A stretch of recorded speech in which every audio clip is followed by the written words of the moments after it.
Shtetet e Bashkuara kanë vendosur sanksione kundër 5 qytetarëve rusë dhe 7 kompanive që dyshohet se janë të lidhura me ta në pretekstin e luftimit të krimit kibernetik, sipas të dhënave përkatëse në faqen e internetit të zyrës së kontrollit të aseteve të huaja të Departamentit të Thesarit të SBA-s. Lista e zezë përfshin rusët, për më tepër 7 kompani të lidhura me ta, me selinë në Rusi, Mbretërinë e Bashkuar, Serbi dhe Uzbekistan janë futur në listën e zezë. Masat kufizuese u vendosën bashkërisht nga SBA-ja, Mbretëria e Bashkuar dhe Australia, tha shërbimi për shtypit Departamentit Financiar.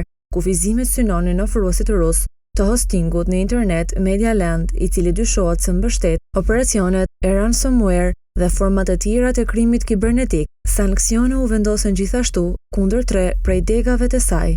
Për më tepër, lista e sanktsioneve përfshin Hypercore, një kompani e lidhur sipas autoriteteve amerikane me kompaninë e IT-s Azeza Group, e cila ju nështrua kufizimeve në fillim të këtij viti. Përfshirja në listën e sanksioneve do të thotë ngrirje e aseteve në SBA dhe ndalimi qytetarëve dhe kompanive amerikane të bëjnë biznes me ata që janë në listë.